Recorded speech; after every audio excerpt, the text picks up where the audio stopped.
My name is Samuel Adler, and I'm a freelance PA in TV and film. What do you enjoy most about your profession? Wow. Oh, probably it's simply what I was born to do. I mean, it's something like actually working and doing what you were, supposed to be doing. I think we're all called to do something, and for me, it was production. So every time I can actually work in production, in my field, in my trade, it's always great. And working with people who enjoy doing the same thing. What do you not enjoy about it?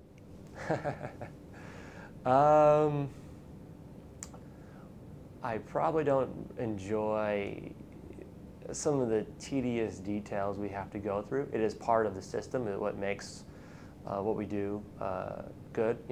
Brings up the quality. But an actual working 12 hours with only a half-hour break, and sometimes doing overtime. I've worked 17, 18 hours on a production before.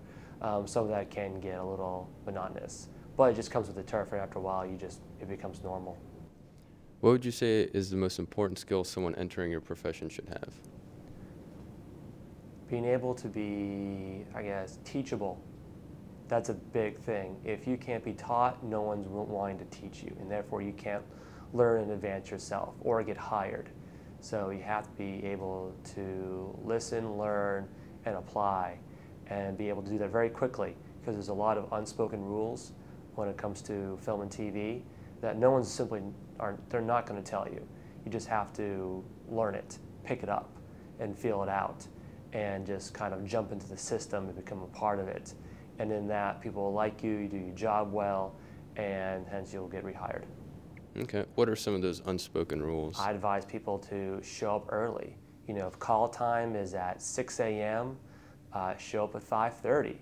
Why? Because you need to get breakfast early, you need to eat, show your boss that you're ready to work.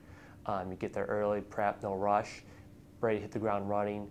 You need to be respectful and mindful of other departments. They have a job to do. You need to allow them to do their job at the same time. There's also subcultures within every department, so every department has a different personality as well as a job to do, and they do it differently than your department that you're working in. And you really got to be mindful of that, as well as respectful of people that are above the line, the producer, the director, the production managers, the ADs, the first AD, second AD. And as well as the A-listers, actors that may come on. There are certain rules. I mean, if you don't have any business with them, you don't talk to them. They're not your buddy.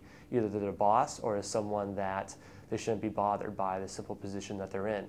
So you're there to do your job. And if you build camaraderie throughout, a lot of people are really friendly on sets.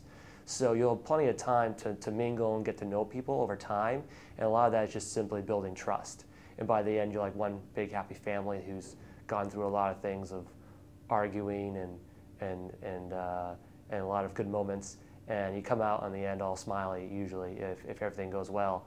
And then you can kind of build those relationships with the people that you might have bumped into, the actors and the producers and the directors, if you have interaction with them. If you don't, try not to seek it out. No one likes the new guy on set that's really dumb and doesn't know what he's doing. Again, people are willing to teach you, but it's really just focusing on your job. And there's a lot of little things I can go on into. It's just really comes down to what is your job. I mean, that's where the little unspoken rules come into play.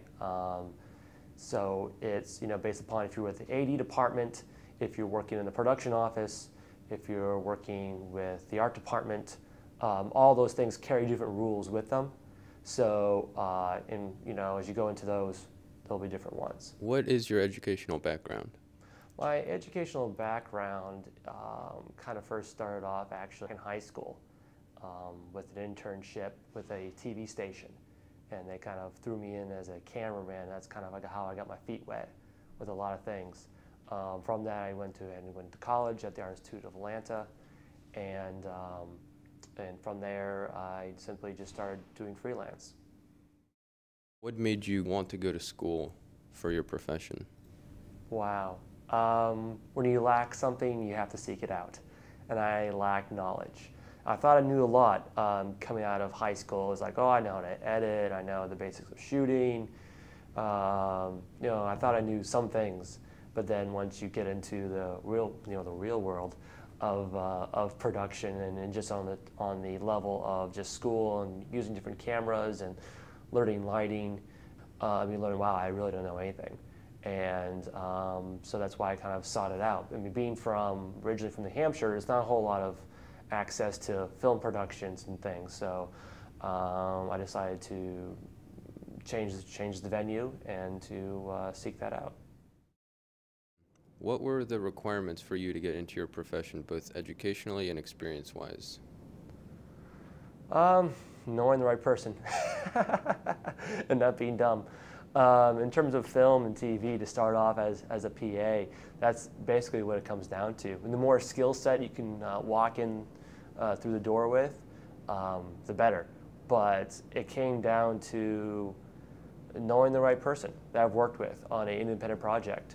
I think my first gig was someone who was an AI grad, actually. And she called me up because we were good friends, we worked together.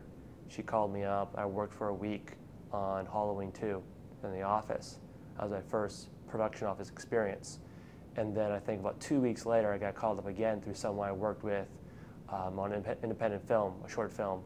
And she called me up and boom, started working on Drop Dead Diva for season 1 in the production office and learned a lot. So that's really what it came down to. And learned a lot from those experiences regarding the production office end, because that's a whole different world than working on set. And that's kind of the qualifications it came down to. And that's how it works in film and TV in the quote-unquote real world when starting off as a PA. I usually tell people, figure out what you want to do, what your destination is, and then you can form a roadmap to get there. That may take some time, but as long as you know where you're going, you can get there, because other people have done it. You talk to people that have 10, 15, 20 years invested into the TV and film world industry, and they'll say, yep, I started off just like you, and I met so-and-so, and I met so-and-so, and they all started off in a PA shoes. So, but know where you want to go, and people are willing to help you get there, as long as you get a half a brain on you and you work hard, and people can teach you things. But I guess that's it. All right, cool. Well, that's a wrap. Cool. Awesome.